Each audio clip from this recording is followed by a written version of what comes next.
भिखारी की आत्मकथा हिंदी निबंध। आज मैं दिल्ली की सड़कों पर भिखारी की तरह घूम रहा हूँ, लेकिन मेरा जीवन हमेशा से ऐसा नहीं था। आज मैं आपको अपनी यानी भिखारी की आत्मकथा सुनाऊंगा। मैं भी एक छोटे से कमरे के एक अपार्टमेंट में अपनी पत्नी और बच्चों के साथ आराम से रहने वाला एक खुशमिजाज आदमी था। मैंने एक रिक्शा चालक के रूप में अपना जीवन यापन किया और जीवन से काफी संतुष्ट था। मेरे पास जो कुछ भी था मेरे लिए पर्याप्त था। लेकिन एक दिन मुझे नहीं पता कि क्यों एक बुलडोजर कुछ अन्य बड़ी मशीनों के साथ आया और मेरे छोटे से घर को टुकड़े टुकड़े कर दिया। पलक झपकते ही मैं अपने सपनों का घर धूल में बदलते हुए देख सकता था। एक गरीब आदमी के रूप में मैं इस आपदा के लिए तैयार नहीं था। परिणाम स्वरूप मैं एक सम्मानित गरीब आदमी से भिखारी बन गया। मेरे पास कुछ नहीं बचा था। मैं गरीबी की इस खाई को नहीं भर पाया, इसलिए अपने परिवार की बुनियादी जरूरतों को पूरा करने का एक ही तरीका था कि मैं भीख मांगू। मेरे पास नौकरी का कोई अनुभव नहीं था, या यूं कहें मैं साइकिल रिक्शा चलाने के अलावा कोई काम नहीं कर सकता था। इसलिए मैंने खुद को केवल भीख मांगने के योग्य पाया। मेरी एक पत्नी और 2 बच्चे हैं। मैं उन्हें खाने के अलावा कुछ नहीं दे सकता। मेरी दिनचर्या कनॉट प्लेस के पास हनुमान मंदिर के सामने भिखारी की तरह बैठना है। इस जगह को मैंने अपने काम के लिए इसलिए चुना क्योंकि यहाँ बड़ी संख्या में भीड़ दर्शन करने आती थी।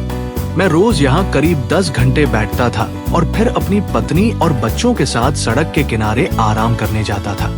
मेरी कल्पना सच हो गई कि हनुमान मंदिर में मैं कम से कम थोड़ा पैसा कमाने लगा। इस प्रकार मैं अपने परिवार के लिए कुछ निर्वाह करने का प्रबंधन करने लगा। मेरा जीवन नीरस और उबाऊ था। रोज की तरह मैं अपने बेटे के साथ मंदिर में भीख मांग रहा था। ठीक उसी समय एक सज्जन अपनी पत्नी के साथ मंदिर में आए। मुझे आश्चर्य है कि उन्होंने हम में क्या देखा। उन्होंने मुझसे पूछा कि क्या मैं अपने बेटे को उनके साथ उनके परिवार में काम करने के लिए भेज सकता हूँ। मेरे पास अपनी पत्नी से पूछने का समय नहीं था। मैंने सोचा कि अगर मैं अपने बेटे को भेजूंगा तो मेरे पास खिलाने के लिए एक व्यक्ति कम होगा, और दूसरी बात, वो अच्छा आरामदेह जीवन जिएगा। बस फिर मैंने कुछ नहीं सोचा और उस सज्जन के साथ बेटे को भेज दिया। मेरा दिल तेजी से धड़क रहा था कि मुझे कैसे पता चलेगा कि मेरे बेटे को कैसे रखा जा रहा है और उसे क्या सिखाया जा रहा है। समय की मांग ने मुझे अपने बच्चे को उसके साथ भेजने के लिए मजबूर किया। वह दिन एक ऐसा दिन था जब मुझे भाग्य पर विश्वास करने के लिए मजबूर होना पड़ा। मेरे बेटे को रहने के लिए घर मिल गया, लेकिन मेरी पत्नी अलगाव के दर्द को सहन नहीं कर सकी और बीमार पड़ गई। मेरी त्रासदी की कोई सीमा नहीं थी। मैं हर समय यही सोचता रहता कि मैं अपने बेटे को वापस कैसे ला सकता हूँ। मैं चिल्लाया और रोया, लेकिन क्या किया जा सकता था। हालांकि भगवान वास्तव में दयालु है, क्योंकि एक दिन जब हम अपने बेटे के लिए रो रहे थे, वही सज्जन मेरे बेटे के साथ मेरे पास आए। मेरी आंखों को विश्वास ही नहीं हो रहा था कि मैं क्या देख रहा हूँ। 15 दिन में ही बच्चा साहब के साथ रहकर कितना प्यारा हो गया था।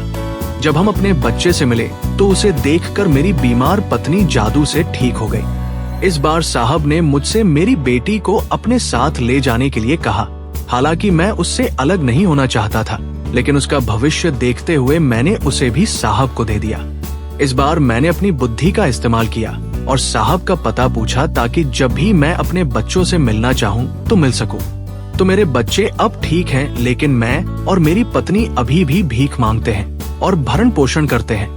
हम भगवान का शुक्रिया अदा करते हैं कि कम से कम उन्होंने हमारे बच्चों के भविष्य के बारे में सोचा। कभी कभी मुझे लगता है कि मैं खुद भिखारी होते हुए भी कम से कम अपने बच्चों को एक बेहतर जिंदगी तो दे सकता था। ये सिर्फ समय की बात है कि हम दुर्भाग्य का सामना कर रहे हैं। जब हम दूसरों को अपने जीवन का आनंद लेते हुए देखते हैं तो हम बहुत उदास महसूस करते हैं और आश्चर्य करते हैं कि हमें उपेक्षा और अपमान के इस जीवन का सामना क्यों करना पड़ा। वैसे भी ये हमारे भाग्य में है और हमें जो कुछ भी मिलता है उसे हमें स्वीकार करना होगा। बस इतना ही हम कर सकते हैं। Like, comment and subscribe.